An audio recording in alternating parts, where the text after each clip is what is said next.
any story on any given day might give rise to a libel suit, that really starts to shake the kind of very fundamental business aspects of what was becoming modern journalism. Welcome to Journalism History, a podcast that rips out the pages of your history books to re-examine the stories you thought you knew and the ones you were never told. I'm Terry Finneman, and I research media coverage of women in politics. And I'm Nick Hirschon, and I research the history of New York sports. And I'm Ken Ward, and I research the journalism history of the Great Plains and Rocky Mountains. And together, we are professional media historians guiding you through our own drafts of history.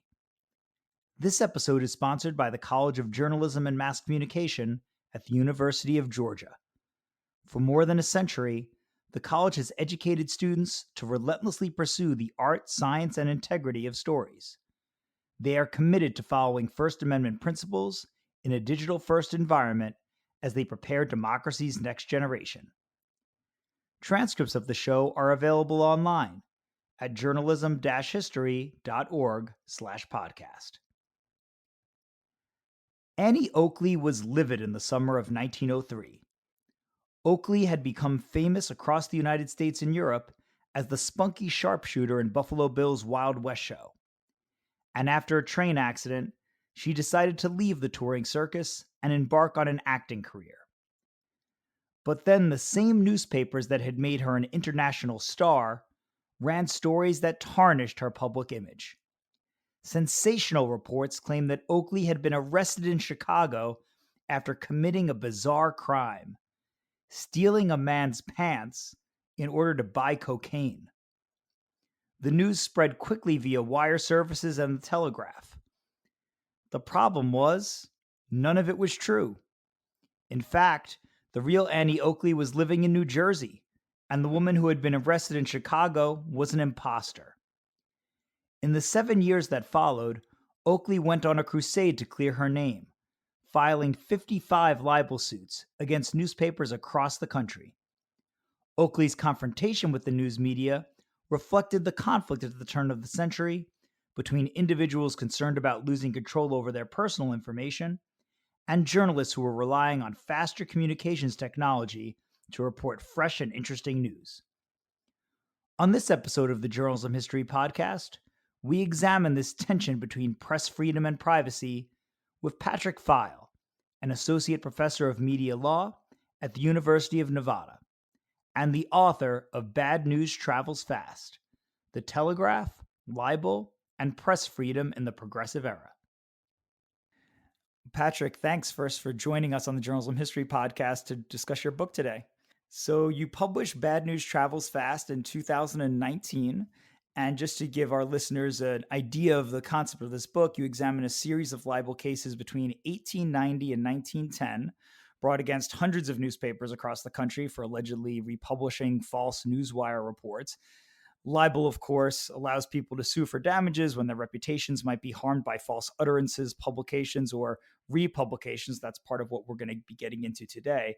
You describe how law and technology influence debates about privacy, the acceptable limits of journalism, those times when the media wants to satiate the public appetite for timely and entertaining stories, but then they fear maybe that sensationalism and accuracy could take over, and that could lead to expensive libel suits.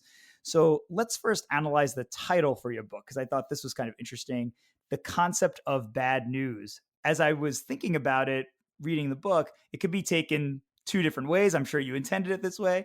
But one is just bad news is a negative story about someone. This is a bad story about me. It's about an affair, a crime, something like that you explore in the book. But the other way, of course, is to view this as bad news reporting, accepting a wire service story without checking the facts. This is an example of bad journalism. So how do you define bad news? Yeah, well, both ways, pretty much the way that you just described it. And just as you said, it was kind of intended to kind of be meant both ways through the title. And basically that bad news as it looks bad for the person that it's about. If it's, kind of reporting a crime, reporting, a business deal that's shady, or a personal affair that's shady or something like that. It's also bad for the person it's about if it's not true, right? It's bad news in the sense that it's faulty, it's false, it's harmful, and therefore, it's potentially defamatory, which is, of course, the book is about libel. But just as you say, it's also bad for the journalists who report it, and it's bad for the news organizations that get nailed with these libel suits for passing it along. Bad news in a broader sense that sort of like these stories and the legal, the cases that sort of they wrought was bad news for journalism, in the sense that, part of the broader problem that this kind of illustrated, these serial libel suits, these libel syndicates, as the press liked to call them at the time, was, this sort of sudden and fear-inducing new problem where, every newspaper in the country published wire service news, right? They got news from, of course, the Associated Press, but a handful of other competitors to the Associated Press. If kind of any of those stories could be considered potentially faulty, or any story on any given day might give rise to a libel suit, that that really starts to shake the kind of very fundamental, some of the very fundamental business aspects of what was becoming modern journalism at the turn of the 20th century. And so that's bad news too. So bad news for plaintiffs, bad news for the people that the story is about, but also potentially bad news for the journalism industry as well. And it's stunning when we're going to get into the actual stories that were reported here that led to the libel suits, just how bad some of this news was. Yeah. As a former journalist myself and as a journalism professor, just reading what went down and like, how do they not check these facts? How do they just put this scurrilous stuff into the paper? Right. So it'll be kind of interesting to go that. And as you discuss in the book, obviously a key part of your book is the technology of the age that you're writing about. The concept of bad news traveling fast took on new meaning with the inception of the telegraph in the 1850s. Its speed and scale made it the most powerful information distribution network ever created, as you describe, and telegraphs are carrying reports almost instantly from trusted wire services like the Associated Press, United Press Association, to newsrooms across the country. But those qualities also amplified the legal risk associated with spreading false stories of debauchery and corruption through news, because the newspapers are rushing wire stories into print, usually without any independent verification of the facts in those wire stories. And that became a routine, integral part of the business. No one's even questioning it. And by the late 1800s, the era that you're really focusing on here, Americans had become more mobile geographically and socially. They were becoming maybe more concerned about their privacy and their reputations, worried about whether either their close neighbors or even distant strangers, as you described them, saw them as honest and virtuous. So how did the Telegraph specifically give rise to the traveling fast element of that bad news? Yeah. So the central factor here is timeliness, right? That prior to the telegraph, and certainly subsequent to the telegraph being the kind of main means of information and news exchange across the country, news has to be timely. That's a kind of essential quality of it, and the more timely, the better. And of course, as news publishers and newspapers, grow in the mid part and late part of the 19th century into these large money making enterprises, those news values become business values, right? And so you need to be timely, you need to be fast, you need to beat the competition. And of course, the telegraph enables that, right? To kind of exchange information and news very quickly, get it in the paper that day or the following day, no matter where it occurs across the country. And just as you say, that comes into conflict with some basic journalistic values about, verification of facts and things like that. It also, again, when you're dealing with, this desire, really a business imperative to kind of meet the public with sensational, salacious, and interesting news, the human interest story of the turn of the 20th century. Some of that may not be, strictly speaking, accurate. Some of it may not be fully vetted because, again, of the timeliness element. And so all those kinds of things kind of come together when we're trying to get, interesting, fascinating, and salacious news to the public quickly through the telegraph. And again, this is a problem of speed, but it's also one of scale. And so you have newspapers all across the country reporting essentially the same stories. And so the way that works, I think the Tyndale Palmer story, we may get into that in a little bit more detail, is probably the kind of most emblematic of this, where you have this otherwise basically anonymous businessman. But in theory, he could be doing business anywhere in the country. The guy was born in Ohio, grew up in Ohio, spent some time living in southeast Iowa, spent some time living in Minneapolis and St. Paul, and I believe traveled through New York a little bit as well. And so, wherever his business took him, he went. And if people were reading in the newspaper, either before he arrived or while he was there doing business, that he was a shady businessman, then that's a problem for him. This was new, right? In the post Civil War era, people were a little bit more socially mobile. People like Tyndale Palmer could kind of move up the class ranks by conducting business, but they could also move around the country and do business here and there, and kind of travel around as they chose. And if newspapers, wherever they may land, were publishing false and harmful information about them, that was a problem. Whereas, the Tyndale Palmer of, decades before, would probably have pretty much stayed more or less in the same place. And so, if a newspaper halfway across the country was reporting, false and harmful information about him, he may not have cared. He may not have known. And so, again, I think there may be a tendency to read this through the kind of the lens of the press and say, well, this is just a terrible thing. And, these people were targeting journalists and targeting good journalism and just trying to harm newspapers and put them out of business. But, it's a legitimate concern for somebody like Tyndale Palmer, where, this is a false and harmful story and may limit his ability to do business. And, and it's perfectly valid for him to go, town to town, state to state, and try to at least get a retraction, if not rightfully sue these newspapers for harming his reputation. So that's the kind of the scale and the speed part, I think, of the travels fast. Well, and your book certainly shows that these figures are sympathetic who are suing for libel. I mean, they were wronged. And so we kind of see in the Tyndale Palmer story, which we're going to get into, we'll go through them in chronological order as you do in the book, but that these, maybe a lot of our listeners are journalists or more sympathetic to the views of journalists. And so we view libel as a deterrent, someone trying to stop good journalism based on, maybe their concept of what reality was that isn't really what was the true that the journalist was reporting. But here we see that the journalists were really just not practicing correct morals or good process. So yeah, let's get into some of those stories, just mind-boggling ones. The first one that you tell in the book is about these wealthy socialites, Juliet Smith and Edward Rutherford. So in the summer of 1890, Smith boards a train in Toronto bound for New York City to meet her husband. He was a wealthy and well-known Canadian merchant named John C. Smith. And she's traveling with a friend of the family, Edward Rutherford. And her husband knew about this. In fact, the two men had planned this trip together. And when the train arrived in New York, Rutherford arrived at Grand Central Station to meet them. He was there to greet them when they come off the train. But the United Press Association paints a very different picture of these interactions between Mrs. Smith and Mr. Rutherford. The correspondent reports that they had absconded from Toronto with plans to elope in New York, and Mr. Smith had learned of their plan, and he hurries there to confront them. The New York Evening Sun runs the headline, "Did she go with a handsomer man? Reported sensational elopement in Canadian high life."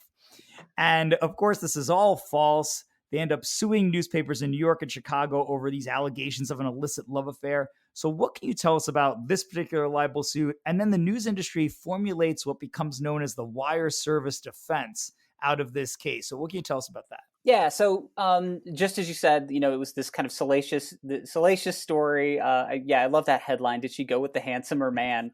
Right? The answer to that implied by the question. And so, and it's again, one of these things where as you're doing the research and reading this stuff, it's hard to not find like immediate resonance with the present day around reporting on these people who are again, Canadian high life. This is just, folks who are kind of famous for being rich, and that's about it. And so it's a kind of irresistible story once you see it come over the wire. And to get to the point of the wire service defense, this is the newspapers that were sued by and large.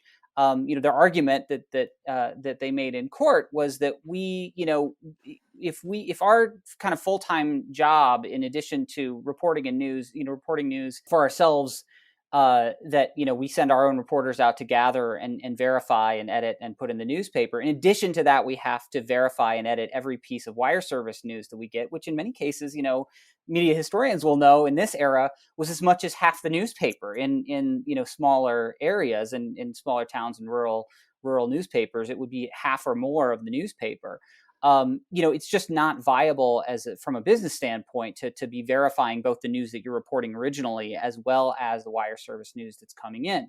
But the way the law looked at it was essentially that, did you publish this? Is it false? Did it harm their reputation? If the answer is yes to all three of those questions, then that's it. And the only question at that point is whether the jury agrees that you should get $5, $5,000, or $50,000. And so that puts the news organizations and newspapers in a really difficult spot. And so that was why they raised this defense. They said, there has to be a sort of exception that allows us to at least diminish the damages that are owed in a libel case that's based on a wire service story. By and large, and this is, something I had to kind of struggle with and make sense of myself. And, again, libel law is extremely tricky to kind of work out. It's, to this day is very nuanced and it's, and even the doctrine of it doesn't make a lot of sense a lot of the time.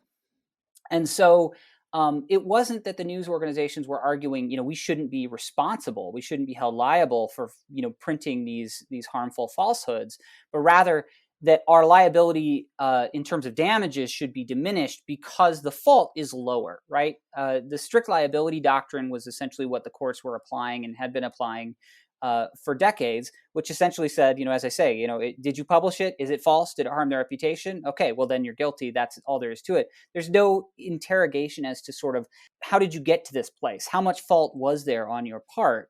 And the newspapers are saying, we should ask that question. We should be able to argue that, we would be more at fault if this was our own reporter going out and gathering this information originally and, falsely reporting it, or, of course, maliciously and purposefully trying to harm this person's reputation. But not only was this an accident, but it was an accident that, it would be very difficult for us to prevent from happening. And, while meeting the need of the public to have information about what's going on around the country, in addition to what's going on in our community. And so that was the kind of birth of this wire service defense. I'm sure we'll talk about it, but, they didn't have a great deal of success. This was not something where, judges sat down and said, aha, that's a great idea, newspaper lawyer. I'll happily take that into consideration and diminish your damages however much you would like. I mean, courts were extremely leery. Judges were extremely leery of this sort of new interpretation based on, new ideas about what news ought to be, whether the story about the salacious elopement of members of the Canadian High Life even belongs in the newspaper. And that's where this kind of, culture clash, this question about, what exactly makes a good, or worthy news report in the first place starts to get into this as well. And just to follow up there, then, how did that case end up? Smith and Rutherford mostly won their cases, and for the most, the damages would end up getting kind of debated. It's kind of similar today, where what you do, the way that libel law works, is you sue for as much as you can possibly claim. I mean, we'll see the news reports about this from time to time, where a person is suing a news organization for $50 million, and it's essentially because you've got to set a high bar in order for if you sue for a small amount, you can never get more than that. And so even if the damages get sort of lowered, you'll still end up with a large amount that way.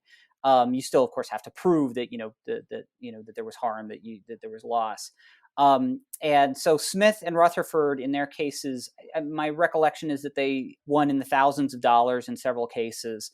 I would say, kind of financially, they were in some ways probably the most successful of the three series of cases in the book.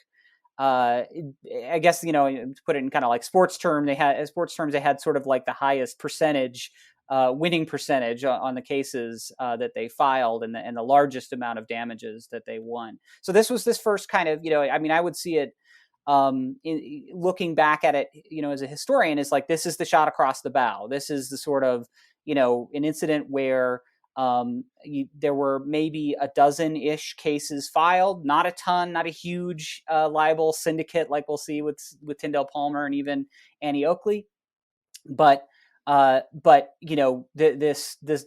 sued in multiple places in New York and as well as in Chicago, and they were fairly successful. So it was kind of this warning sign to news organizations. If you're publishing false, defamatory stories, even if it involves people that you've never heard of before publishing this story, that doesn't mean that you're kind of absolved and that you're going to avoid a libel suit.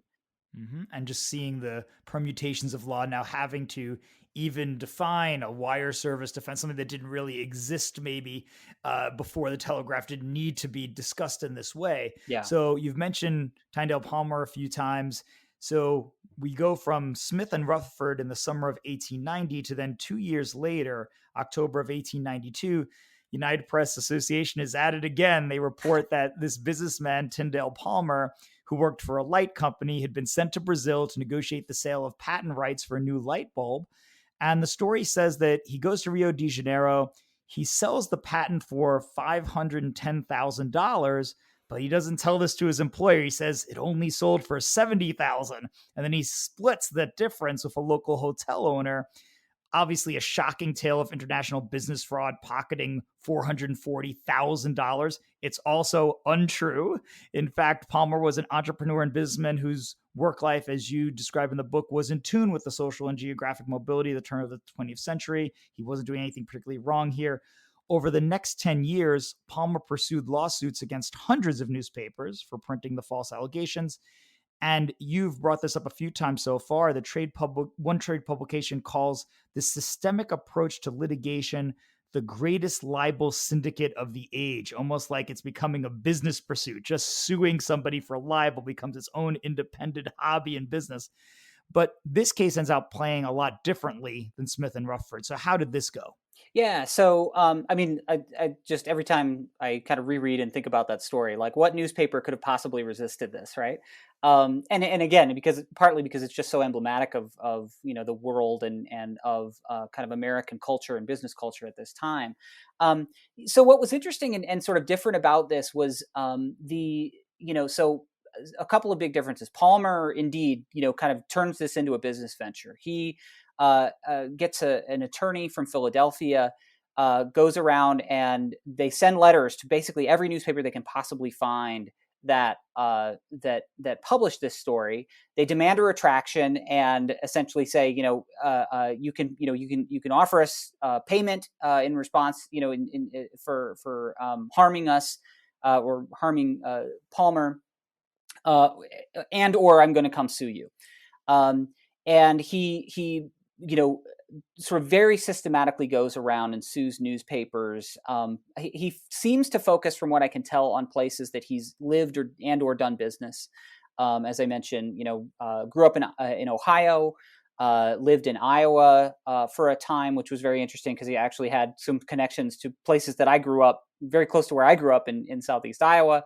Which is always kind of an interesting thing for, it's obviously writing about it, but also getting to go and do research in local courthouses in towns near where I grew up, which was sort of interesting. In Minnesota, upstate New York, and then in New York City is primarily where he focuses these lawsuits. But there are others in other states, such that at least the way the trade press describes it is he's essentially filing test cases. So he'll file a case in a state, see what happens, see if it goes anywhere, if a jury kind of is willing to award him damages, and if it's a successful case, then he'll file more in that state. So the scale is much larger than what Smith and Rutherford did. But then what's also interesting is he doesn't end up kind of raking in the damage amounts that Smith and Rutherford did. In most cases, he's awarded nominal damages, which is basically a legal term for kind of the minimum amount. In some cases, it varies from place to place, but it's like 25 cents or $1.75 or something like this. One newspaper points out that it's, isn't he, what he wins in damages isn't sufficient to pay for his travel and board in town while he's there to testify in the case. And it's always difficult to know without kind of what we can't do is go back and like interview the jurors to find out what it was that made tipped the scales in this case and made it somehow different from the Smith and Rutherford case. But I mean, there are a couple ways to think about it. In some ways, it was that I think Smith and Rutherford, in some ways, I think sued in places where they were maybe a little bit possibly better known. It could also be that the jurors were more offended by the idea of this false claim of elopement and a marital affair than they were about a business deal, a kind of phony business deal and money laundering and these kinds of things, and stealing from a large light bulb factory or light bulb producer, I guess.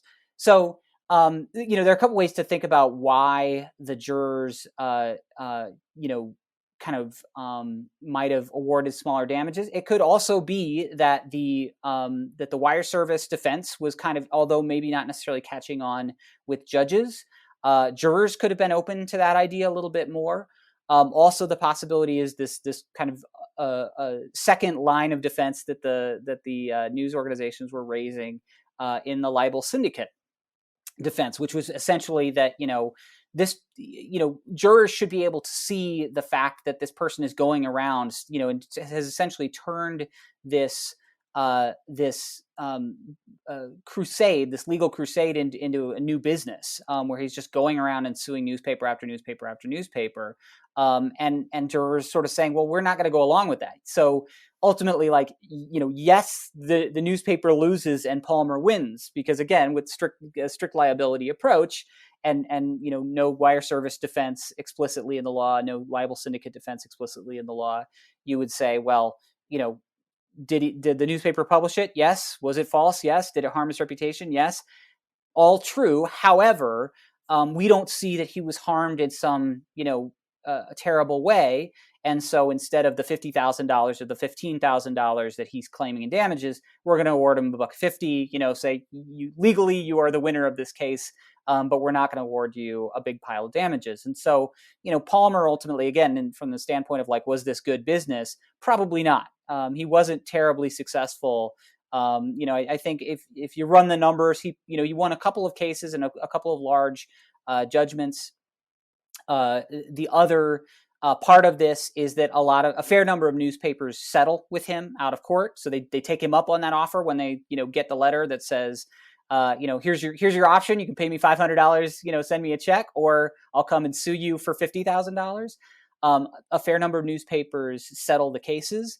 And so that, again, kind of gives him presumably enough money to kind of keep this thing going for a little bit. But it certainly doesn't enrich him in any kind of meaningful way, such that he can kind of quit his job and just become a full-time libel plaintiff. Well, I imagine also with any lawsuit, and certainly in a libel case, you risk that you're suing somebody, and then that only highlights, again, the original false claims that were made against you in the newspaper story. So even if he's winning some of these cases, maybe there is some people who are going to do business with him, and then they see reports of this like, you know what, why don't I go with some other person, hire somebody else, or go into business with another person? That could be right. Tricky. And news organizations do kind of play that card of, the court of public opinion as well. I mean, you see it in some of the coverage. There's sort of two ways that newspapers go about this. And go about kind of writing about libel generally, that you can see. One that's sort of interesting is in many cases they downplay it. They don't cover libel cases, particularly libel cases against newspapers. In one case or in a couple of cases, there are actually in larger sort of mid-sized cities. I want to say it's Detroit. I'd have to get the book out and remember exactly. And possibly also Cincinnati, where a handful of newspapers get together and say, we're not going to publish news of libel suits against any of the newspapers in town, because all that does is encourage people to file more libel suits. So, which of course poses an interesting problem for those of us doing this historical research, because it's like, well, the legal records are spotty. Particularly if it doesn't ever get appealed, if this only kind of exists at the trial court level, it's hard to find those records. And if it's not in, the newspapers, then how do we find out about these things? And a couple of people have obviously done this kind of work and struggled with that.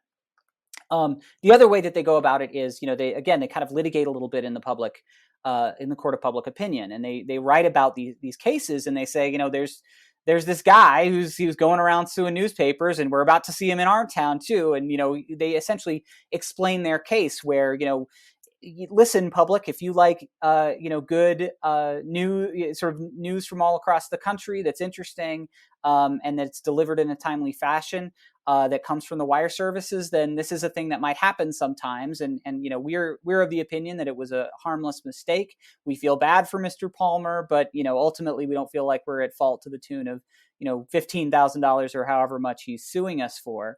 And which is, of course, what's interesting about that is that, who are they writing to but their potential jurors in these cases, right? And so, that's another tack that they would take is not only does Palmer kind of potentially risk further harm to his reputation as this kind of guy, this sort of shyster who's going around and suing all these newspapers and trying to use the law, in this way that, enriches him and harms a free press.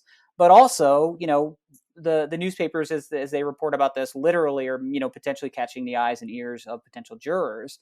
Now, obviously, there's processes in courts that so that you can get a fair jury, and so it's not like you're necessarily going to impanel a jury that's going to sit there and all just kind of look down their noses at Tyndale Palmer and kick him out of the courtroom. But that's the sort of this kind of court of public opinion approach to reporting on these cases was sort of an interesting aspect of the Palmer cases as well. And then about a decade after Palmer, we have the case that is maybe involving the most prominent figure in your book. Last one we'll discuss here, the world famous entertainer Annie Oakley, a sharpshooter who appeared in Buffalo Bill's Wild West show. Our listeners probably know her best as the inspiration for the Broadway musical Annie, Get Your Gun.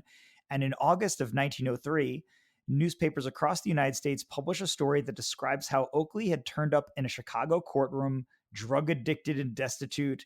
She's accused of stealing a man's pants in order to buy cocaine.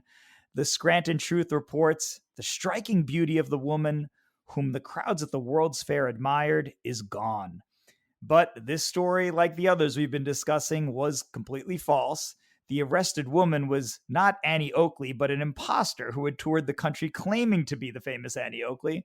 The real Annie Oakley was vacationing in New Jersey at the time of this incident. The newspapers apologized and retracted the stories, but Oakley argued the damage was already done. She filed 55 libel lawsuits over the next 7 years. So this trailblazing female entertainer, one of the first true international superstars, she's relying on positive news coverage. She has a different kind of relationship with the news media than the other figures we've discussed, who were pretty anonymous. Maybe, okay, in the case of, Smith and Rutherford, there are people who are getting some public attention, but they're not really relying on that to get a frenzy of people to go to these events. And now she's embroiled in this acrimonious legal fight because of this dubious reported debauchery. So what can you tell us about this case of Annie Oakley? Yeah, that's exactly right. And this is, this is career stuff for her, right? This is, her reputation is her career. Is Annie Oakley. She is a celebrity, obviously one who with great talent and ability that she has, spun into, again, international fame, right? She went over to Europe and spent a year or two over there, with Wild Bill's Wild West show.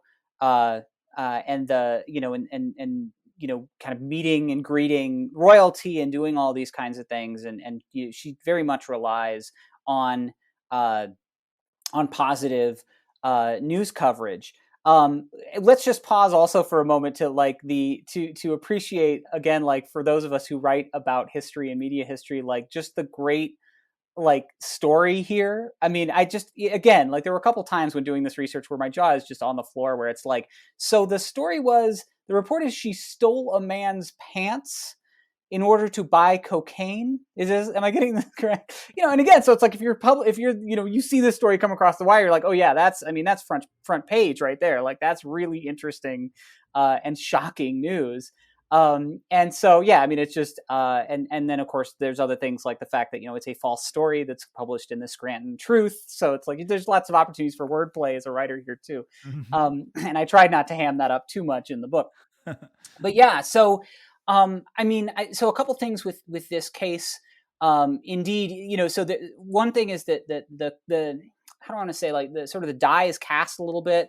We're now in sort of round 3 of these libel syndicates, of these serial libel cases. We had the sort of shot across the bow with the Smith and Rutherford cases. We had the kind of very widespread, kind of turning it into a business model of Tyndale Palmer, of just suing hundreds of papers across the country. And now we have the sort of added twist of someone who really does rely on, is not an anonymous person, does rely on positive news coverage. And she's really hurt by this. I mean, also, like, thankfully, due to her prominence, we have, a little bit more biographical, literature about Annie Oakley, so I could learn a little bit more about kind of how she actually felt and how she responded. We have her letters, we have things that she did, things that she wrote, and we have a little bit more documentary evidence of how she felt as a consequence of these news stories. She sues for many tens of thousands of dollars in most cases. I think she sued for generally more than most, or more than the other plaintiffs across the board. She also tends to win a little bit more. The news stories about her cases often kind of talk about her in the courtroom, and this sort of very sympathetic figure on the stand. You imagine, in your small town or medium-sized town, Annie Oakley arrives in town to pursue this libel suit, and the coverage in the courtroom, and it's a little bit more, I think, of a media circus as well. And so the other thing about this, I think, and this too for the case of Juliet Smith, is the role of gender in these cases as well, and how, particularly for Juliet Smith, I mean, a woman at the turn of the 20th century, often, her sort of belief, the sort of public view of her, or sort of even kind of community view of her as chaste, is very significant, and is an important part of kind of how the public or sort of non-private image of a woman in this society. And so Oakley, kind of, this is that on steroids as well. A big part of who she has to be seen as not a crass person. She has to be seen as a person of high class. And so that is, very important part of her public image as well, and a basis for these lawsuits. And so this, in some ways, I think the trade press reports on this as being sort of like a perfect storm, where you have the kind of false and harmful personal details about someone. It's we're not talking about a shady business deal. We're talking about someone who's drug addicted and destitute when they really weren't. We have a female protagonist, a female plaintiff, who again, is not just sort of dependent on a public image of being chaste, but also a very public image of being chaste, right? I mean, that's this, again, she's an international superstar. She's kind of one of our earliest sort of gigantic celebrities that everybody knows. And she's got, a lot more resources to file these lawsuits than does, than did perhaps Smith and Rutherford, and then did Palmer. And so, you have this kind of well-resourced and highly motivated plaintiff that is, kind of especially scary to the news media, who are, who again, published this story that was almost irresistible, right? So it's like, what newspaper is gonna deny this story? What newspaper that relies on wire service news is going to actually, have the resources to check it, to verify that it's actually true? And then, what newspaper then is not at risk, therefore, of getting hit with one of these lawsuits, again, not due to their own malice or intention to harm her reputation, but it's an accident. And so they're not claiming that they didn't do it. They're not claiming that it legally that they should be absolved, but rather that they shouldn't be on the hook for essentially a damage award that for many newspapers could basically put them out of business. I think your book also highlights, as we then look at the evolution of libel law and the way that the public views the media today, maybe gets into how the press back then had a better reputation generally, or just people were more excited about these new forms of technology like the Telegraph that was bringing them news quickly. And they were relying so much on journalists to bring them information in an era where we didn't have the internet and TV and radio and all of those sorts of things. And that now maybe the public perception has changed. And so I don't know if the public would be quite so understanding of some of these foibles of the press as they might have been at that time. And that kind of gets into one of these final questions that I want to ask you. News travels even faster today than in the era of the telegraph, of course, on social media and the internet. You were researching this book. It was published in 2019. So you're researching at a time at the rise of bad news and fake news on social media, especially. I imagine this was around the time that Donald Trump was campaigning and then assuming the presidency, and he's threatening libel suits and that he's going to change libel law so that open it up to more of these kinds of suits. And of course, he's always saying fake news. And there's the kind of connection between what's bad news and fake news, which you could argue that a lot of these stories, right? What was reported about Annie Oakley was fake news, the original definition of fake news. Yeah, almost truer version of it. Yeah, exactly. And then we've seen in the last few years bad and fake news about the spread of the coronavirus. And can you get ill from the vaccine? And all of these kinds of controversial questions that have risen. So now that we're looking at your topic in that context, what do you think a contemporary audience can learn from what happened in these libel suits and the kind of evolution to bring us up to today and how bad news is traveling even faster? So I think, one thing that we can think about, and this is sort of at the kind of conceptual framework level of the book here, is thinking about the way that what James Carey called the idea of a report, and kind of what news is supposed to be, and what sort of how that is socially constructed, how it's socially debated and contested. This is kind of a historian's answer, but I think part of what the book tells us is that we have to pay attention to how that evolves and understand and appreciate that is something that isn't set in stone. That the idea of what is bad news and what is good news is something that's evolving. And it's dependent on certainly, big and powerful institutions like politicians and politics, as well as, journalistic institutions, news organizations. At the time, of course, newspapers, and now they're, as you say, we've got a much more diverse kind of institutional landscape that make up, the news media, as it were. So that's part of it. I think that just sort of thinking about the way that we are constantly defining and redefining, what is good news, what is bad news, and what is news, period, right? Like what makes an acceptable report. That's what was to be partly being debated in these cases, right? You've got judges explicitly, juries implicitly signaling what is an acceptable news report. That it's less acceptable to report on, false foibles of Annie Oakley, of this potential romantic liaison between a couple of members of Canadian high life. That's very unacceptable, and that's reflected in how these cases played out. It's less unacceptable or more acceptable that the story about Tyndale Palmer, and that's reflected in how those cases played out. And the point is that that's socially contested and socially constituted, but it's also something that happens through the law, and we can see look at the law and indeed so some of the conversation around opening up libel law or changing libel law or re-examining some of the fundamental principles that we've gotten from New York Times versus Sullivan. That again, it's those are concepts that are determined through society and through law.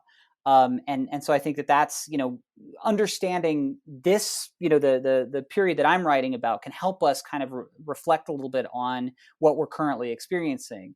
The other thing I think is, and this comes out in the chapter about, that we didn't really get into too much, but talks about the press's response to this problem through pushing for retraction statutes, which essentially allowed for a wire service type of defense, allowed for a defense against these serial libel suits, where a newspaper could essentially say, listen, we have to be able to rely on the wire services to publish interesting and important news across the country. If we're going to be under threat of getting a libel suit every time we publish a wire service story, we won't do that. We won't publish those stories, and the public will lose because of that, because there'll be less news for them to read, and that's bad, right? That creates an uninformed public.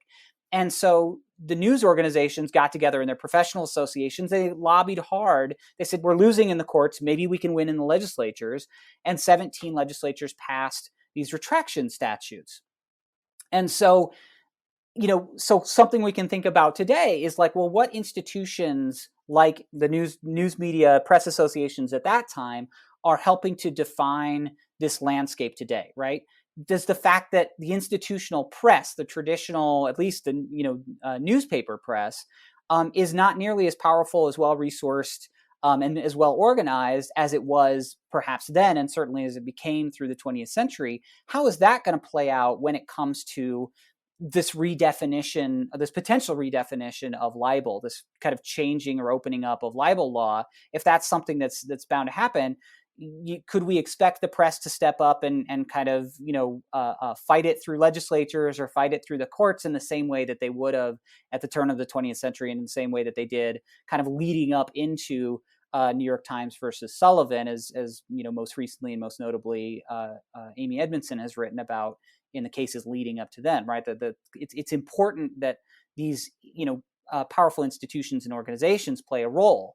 And so thinking about, who's defining these fundamental concepts of freedom of the press, what institutions, what organizations, what people, that's something I think that we can think about, look at the book and say, well, that's how it played out then. How might we expect it to play out now? I think that's another, a good kind of historical type of question to ask.